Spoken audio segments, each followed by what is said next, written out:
Welcome to yet another episode of the Sports Lounge. The international break is over, and what the Premier League is dubbing the run-in has begun. 3 exhilarating teams playing absolutely beautiful football, and I've got 2 of the best guys to discuss as regards what's currently going on in the Premier League. Before I go to our special guest tonight, I'll reach out to one of the main guys, Taya Shabon, who was on set for me last week talking about Formula One and Mercedes. How are you doing, Taya? I'm very well, thank you. By the way, I'm still special, but there's a more special person today. I'm willing to admit that. Don't be jealous. Like, do you get? So you know what neighbors in Manchester, and at the moment they are better than us. So let's give them. I won't say they are better than us, but they are currently performing better. They are performing better. That's the key word. They are performing. They are better than us. They are better than us. That's a bitter pill to swallow. Now don't force it. We're here to our special guest tonight. Normally he's making you laugh on the screens, but today he's going to be talking about football.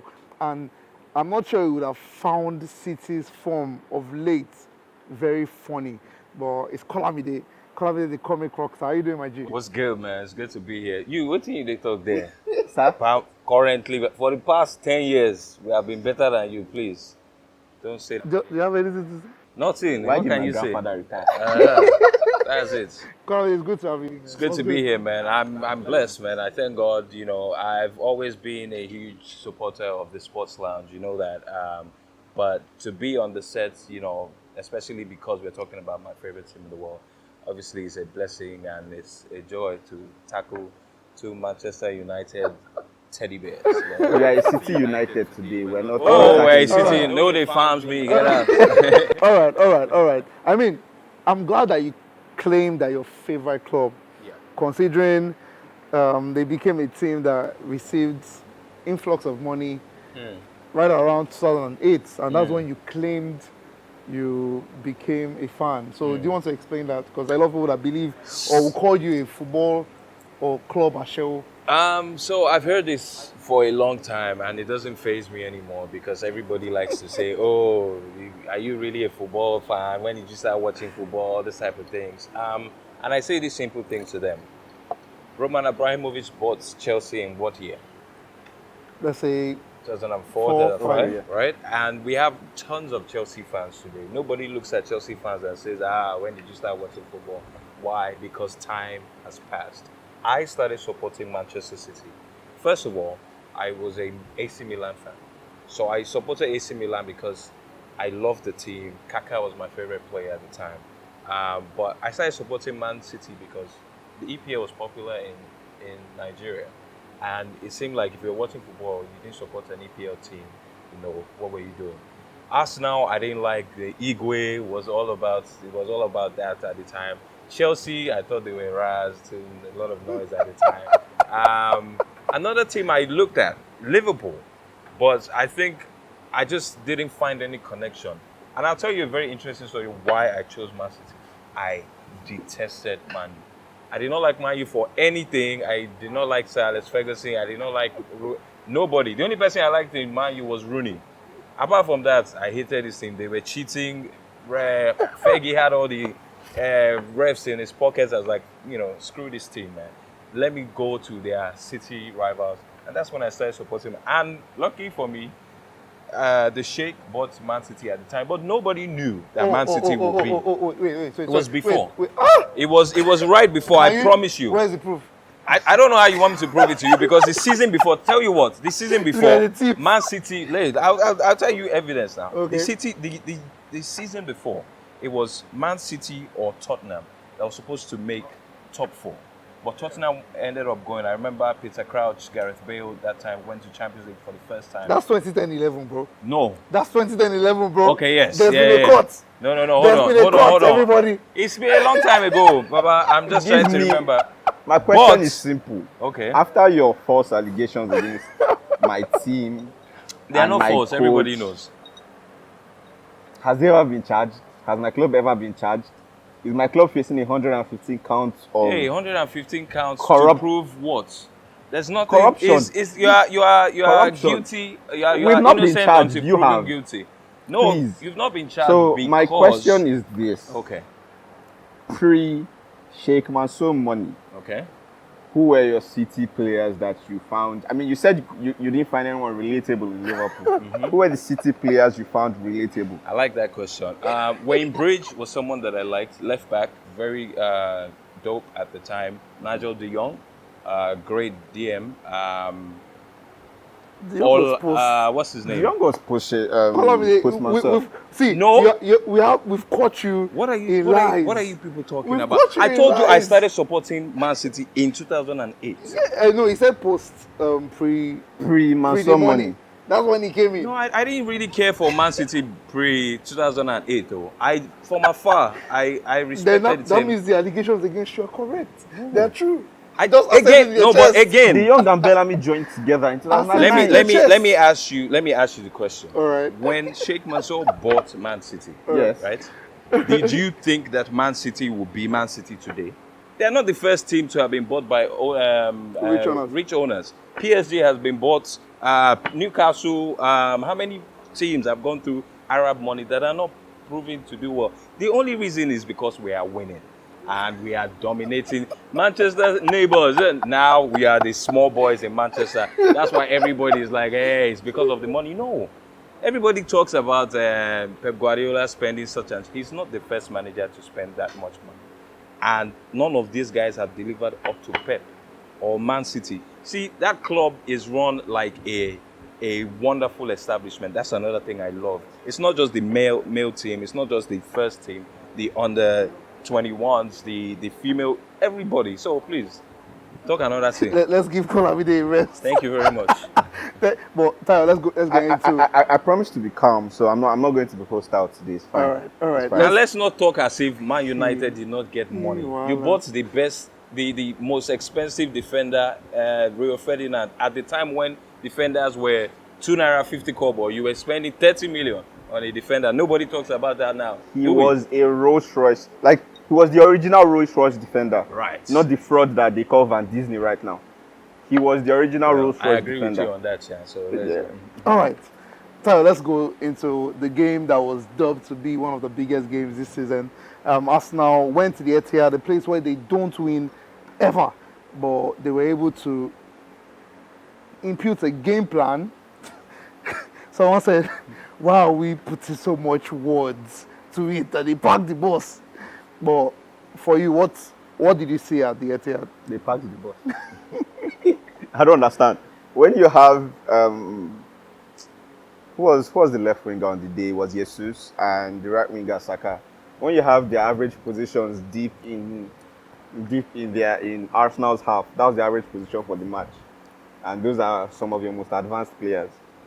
You have them deep in your half, and then the rest of the players are behind them. That's packing the bus, or as new tacticals would like to call it, a tactical deep block and whatever shenanigans. Well, I will give kudos to Arteta. Not just going there to get a draw. They did something that hasn't been done in a while, stopping City from scoring in the Etihad. That in itself is an achievement. As I don't think it's been done this season. I think that's the first match. I remember City not scoring a goal at the Etihad. So I'll have to give them credit. They were resolute in defense, in their structure. The two lines of four defensively they were superb. So I'll give Arteta a lot of credit for that. However, now this is not me taking away credit from Arteta, but I would like to point out that certain key players were, should I say, missing for City.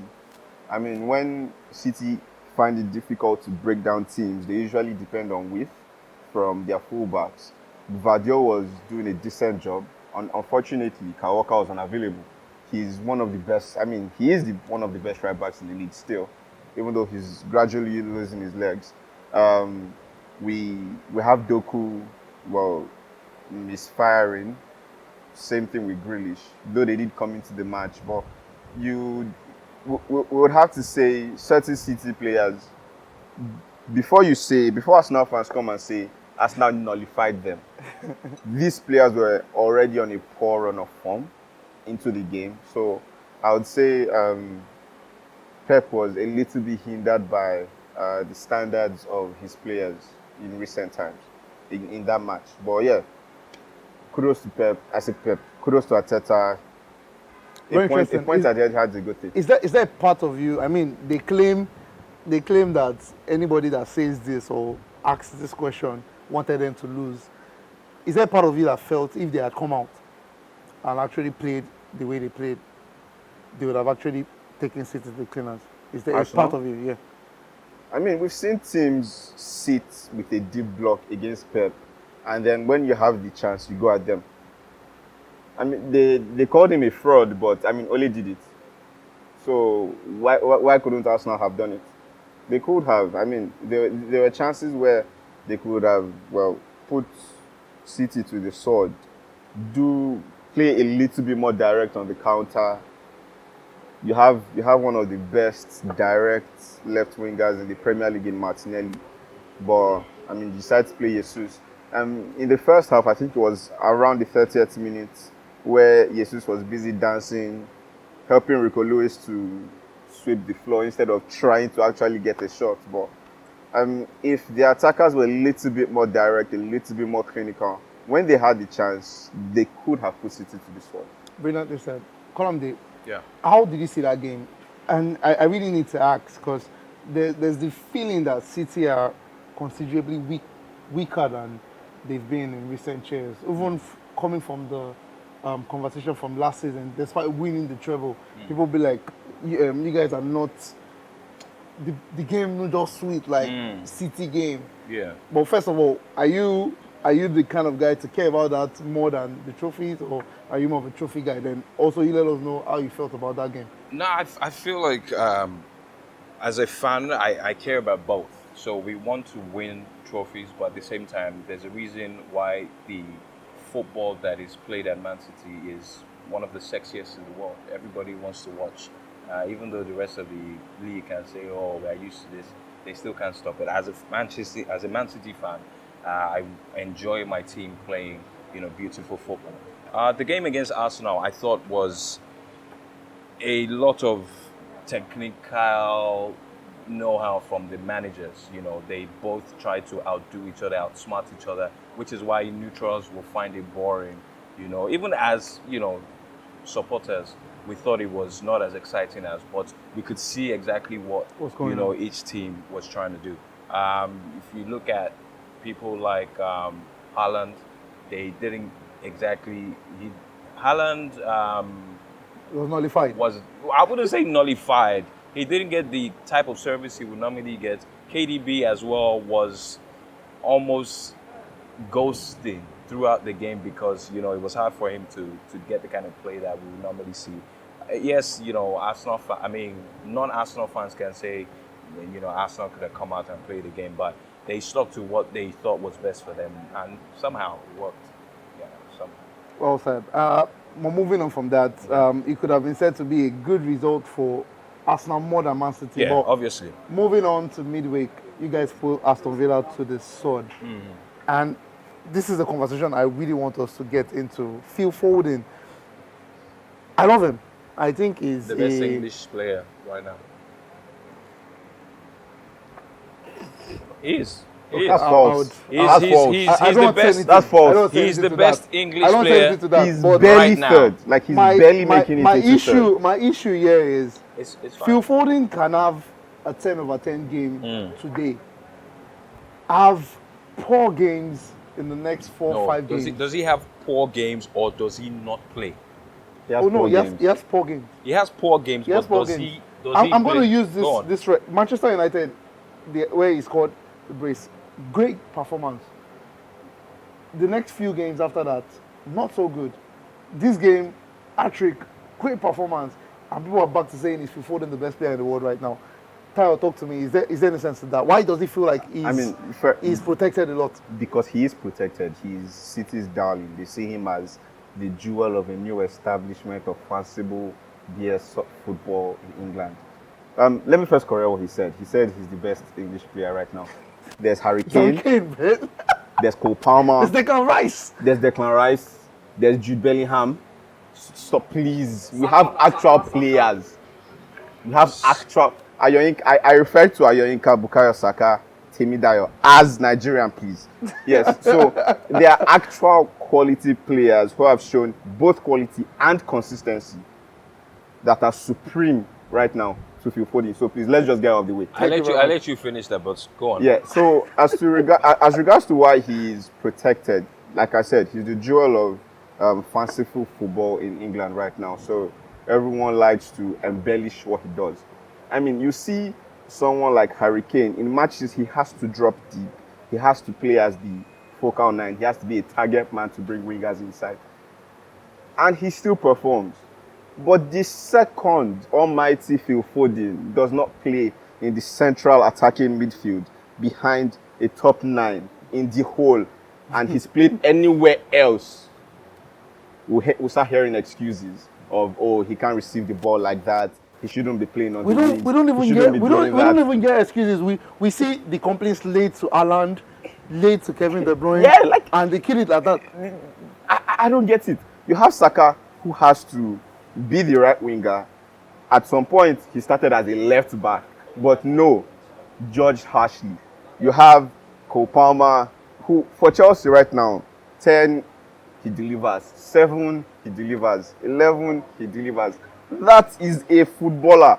You have Declan Rice. As a 6, he delivers. As a mobile 8, he delivers. That is a baller. Jude Bellingham, 6, 8, 10. Any midfield role he will play, he will deliver. But you need Phil Foden to be you need him to be in the Let's allow Kola to Okay. First of all, I've sat here and listened to lies and false allegations and just complete rubbish from the both of you. And I wouldn't expect more from Manchester United fans. I mean, why not? Phil Foden, 2 seasons ago, played as a false 9 for Pep Guardiola. He scored not too many goals, but he was focal for winning the league. He scored, I remember the goal against Tottenham, we won 1-0. That was all him. Phil Foden can play across all the positions in midfield, central, left, and right. How many can Saka dare play on the left? Yes. Can he? Yes, he can. He has played as a left back, left wing back. I'm not asking you as a left back. I don't care what he does in defense. He has played 4 positions on the left. No. Hello, please. Out of this thing. What does Saka do on the left wing? Deliver. No, because I saw Saka Saka on Sunday. literally. Please, I let you speak. Let me speak, please. I'm sorry. Saka, when he goes in matches, suddenly he will develop injury that he did not have before and limp out of the game. Saka has been called the superstar in Arsenal. Cole Palmer is currently playing better than him. Cole Palmer that you mentioned, formerly Man City, fine. He's doing great. Hold on, let me finish. He's doing great. He's doing okay. But take away the penalties from his game. Take away the goals. He's doing good. I wouldn't fault him as a player, as a former Man City player. In fact, forget the Man City. He's a top player. Top player for Chelsea. They are lucky to have him. But Phil Foden has played across positions this season. And the problem with him is he's so, maybe best is the wrong word. He's so technically gifted that even the manager, Pep, struggles to find a position to stick him in.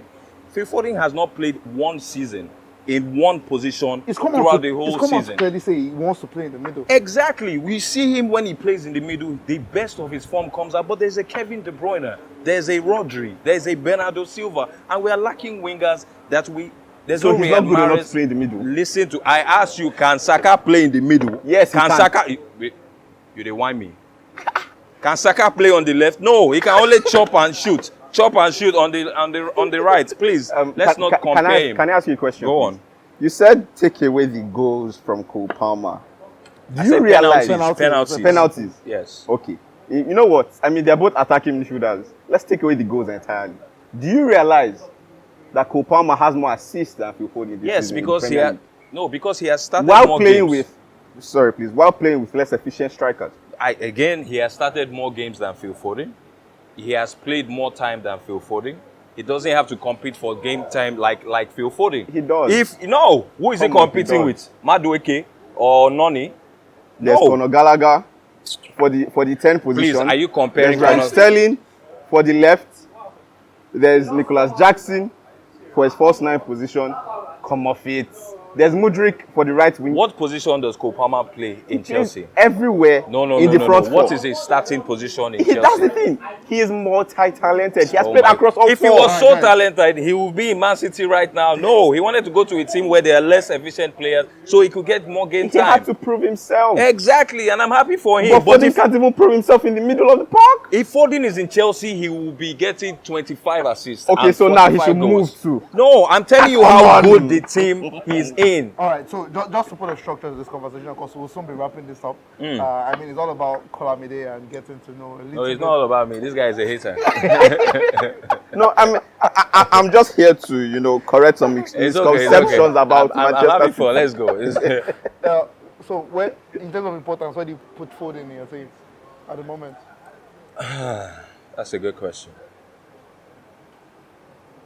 So again, because I said the manager struggles to, I don't think we've seen the best of Phil Foden, as fans, as football fans in general, and because we haven't seen the best, because we're seeing more from players like Haaland, Rodri.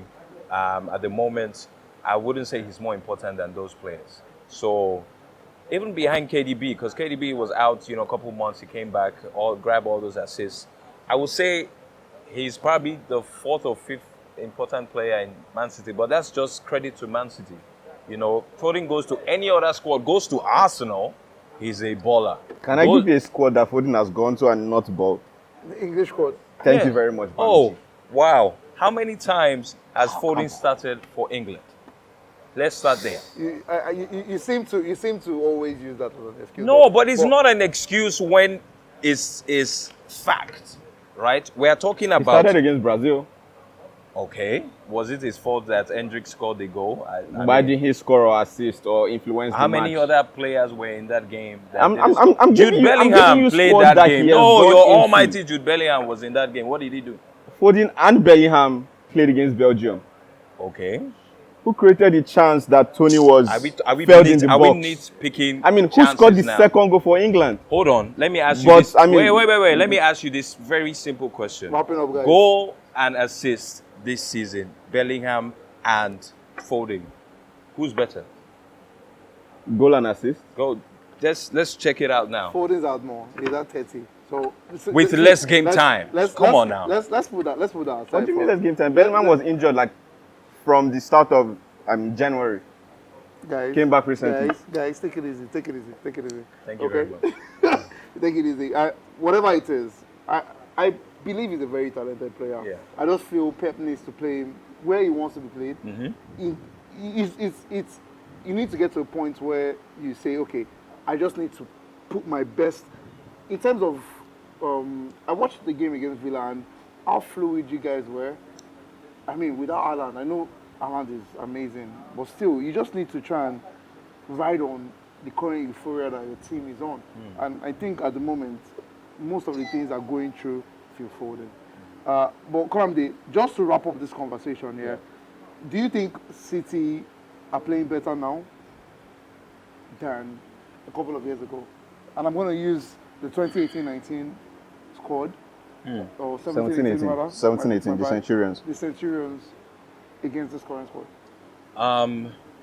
In terms of fluidity, no. This current squad hasn't achieved the levels yet. But then it's a recurrent thing with Pep Guardiola and his teams. We've brought in 2 new players this season, and we lost 2 key players, Gundogan, Riyad Mahrez. So to get that compactness of the squad, I don't think they've achieved it yet. So in terms of fluidity, 2017-2018 had Leroy Sané on the left, Raheem Sterling on the right, Aguero, and that team, they could close their eyes and play football. In the first 10 minutes, they were leading teams 2-0.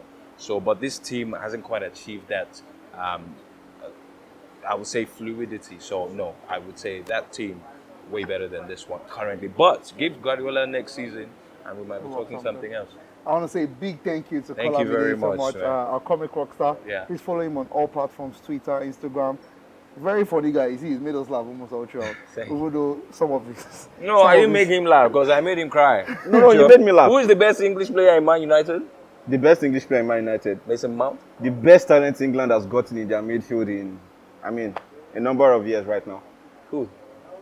You'll find out. I'm asking you. I'm telling you, Tell you'll the find people out. who is the best English player in Guys, Man I'm United signing now. out. The best talent Is who? England has had Who in their is it? midfield Say his name. in a number of years. Say his name. Watch out for Euros 2024. Look at You'll that. find Say, out. like saying a Yoruba film. Watch out for part 2.